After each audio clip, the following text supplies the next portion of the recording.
What is going on, guys? In today's tutorial, we are going to have a look how you can create this type of 3D logo animation, which is going to be super easy and also super useful for you because it can be done for pretty much every single logo that's out there. And just to show you exactly how much people like this animation, it was actually the first one that blew up on my Instagram account like a year ago, I believe. So obviously my task here is to help you get the same result. And as I always say, I don't want you to just follow tutorials step by step, but I want to encourage you to experiment with the technique that we learn. So I'm going to give you a couple other options how you can customize the animation and potentially, like me, post it on social media so you can have your unique piece of animation. That's it for the intro, and let's jump into After Effects. Let's create a new composition and we can name it main, and Full HD 1920 by 1080 is fine, and we can set it to 5 seconds duration and black background, that's also fine, and 30 seconds frame. And one thing that we are gonna switch over here in 3D renderer is from classic 3D, as you should have probably by default. I'm gonna switch it to advanced 3D and let's press OK. And I'm going to drag in my vector logo. So over here, when you're importing, just make sure that you set it as a composition, and also the layer size is selected over here. And I'm using an HP logo, so let's open up the new composition, and over here you can see we have the Illustrator layer, and the only thing that we have to do is switch it from this layer to an actual shape. So let's right click, and over here if you go to create, you can see create shapes from vector layer, and now we have an actual shape. So I'm actually going to copy this layer, Command or Control C, and I will delete it. And let's go back to main composition and paste it, Command or Control V. And now we have only this shape layer because we will not really need the Illustrator layer or the composition. And as I said before, it's really important that you use a vector file, otherwise we will not be able to apply the 3D effects to it. If you have a PNG file, it's not really gonna work, alright? So the first thing we can do is we can align the logo to the center of the composition, and I'm going to press Command or Control, and then I'm gonna double click on this pad behind tool. That way we move the anchor point directly into the middle, and then I'm gonna search for an align window, and I'm gonna align it horizontally and also vertically. If you don't have the align option over here, just go to window, align, and there you will have it. We can scale the logo down a little bit like this, and we can set the fill to white and turn off the transparency. Now let's create our first circle. So let's go to ellipse tool, and by pressing shift I'm gonna create the first one.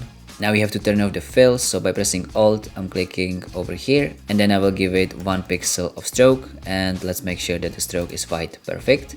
Then the same thing as we did with the logo, let's align it centrally, so horizontal, vertical, perfect. And now we can go and give our object some extrusion. So for that we will need to switch it to 3D layers, and for that we will use this option. As you can see here, we have a 3D cube, and if we expand it and scroll down, we have geometry options and then also material options. So in the geometry options we will do only two things, and the first one is the bevel style. Let's set it to convex. I can also zoom in so we can see it better. And in the bevel depth, we can set it all the way to 10, but also you can go even higher if you type it out yourself. But I think I can go like 12, that's gonna work fine. And if you wanna preview how deep it is, we can press Option or Alt and then rotate, and you can see we are able to preview how it actually looks. And over here in the material options, the only thing that we are gonna change is the specular shininess, and from 5% we will set it to 80. Now it's more reflective, as you can see. Perfect. So now we can close it, and the same thing with the logo. So let's first set it to 3D layer and expand it, geometry options and material options, and over here we will set the bevel style again to convex, and then in the bevel depth we will start increasing that as well. As you can see, it's starting to round the edges, so I think here we can go higher, like 20 maybe. And then if you play around with the extrusion depth, you can see we are giving the logo some depth. So again, by pressing Alt or Option, I want to make sure that the logo thickness matches the depth of the circle, so it's sort of hidden behind it. So I think 20 and 20 works perfectly in this case. Awesome. So let's reset the default camera to go back to front view, and we can now duplicate the circle twice. So Command or Control D, and I'm actually going to use the first one that we just created to make it even smaller, just so we fill this space in between. And the only thing that we have to change for the new circles is, as you can see, it doesn't match the thickness of the original one.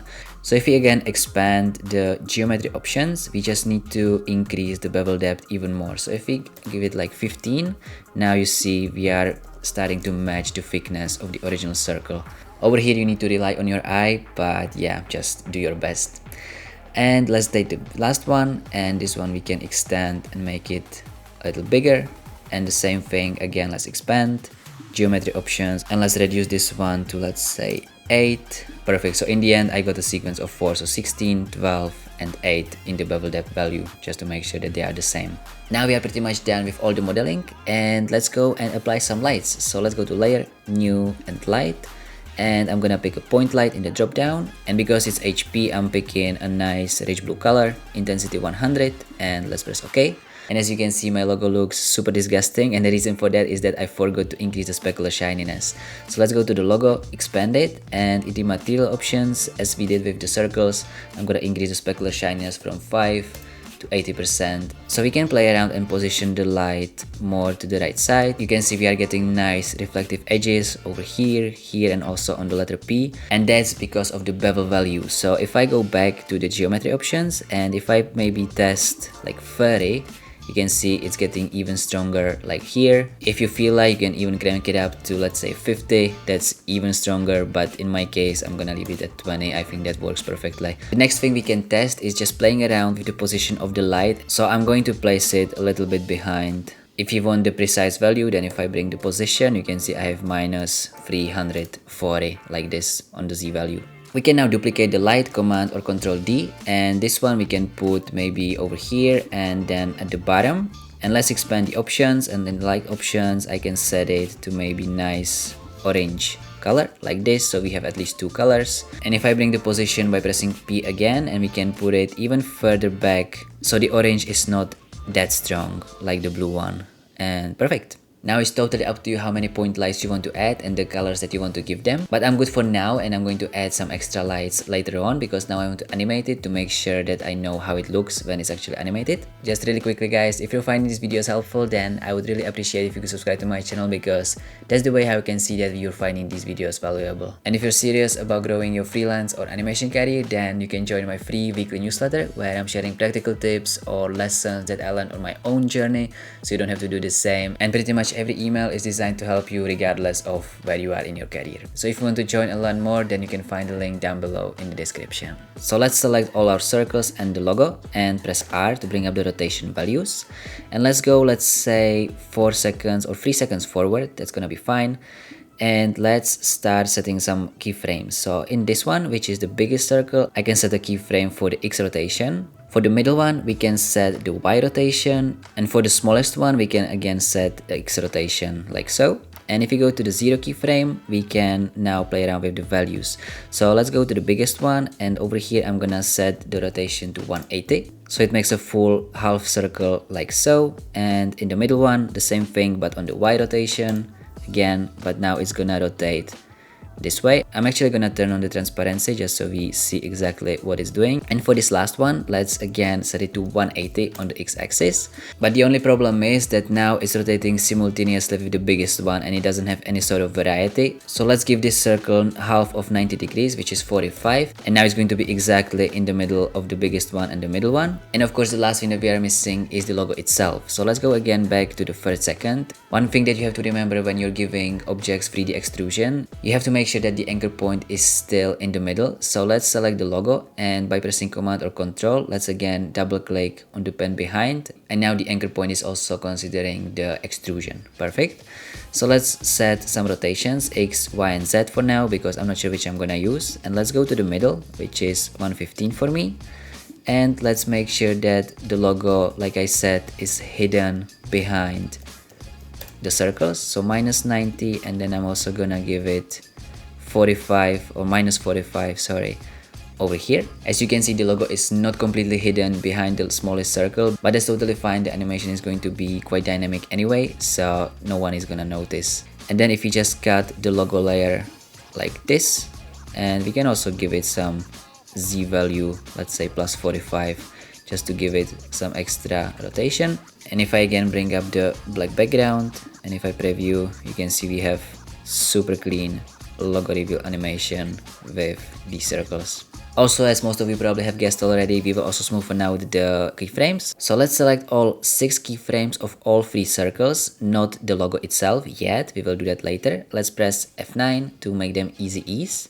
And let's go to the graph editor. And I will go to 115 because that's where our logo is appearing. And I want to make sure that I drag these handles and the highest peak of this graph is exactly on the 115 mark. So something like this, yeah, this is gonna work, because now if we go back and we take the keyframes of the logo itself, again, let's make them easy ease. Let's switch back to the graph editor, select all these keyframes, and this one I'm going to drag all the way to the left, and this one all the way to the left as well.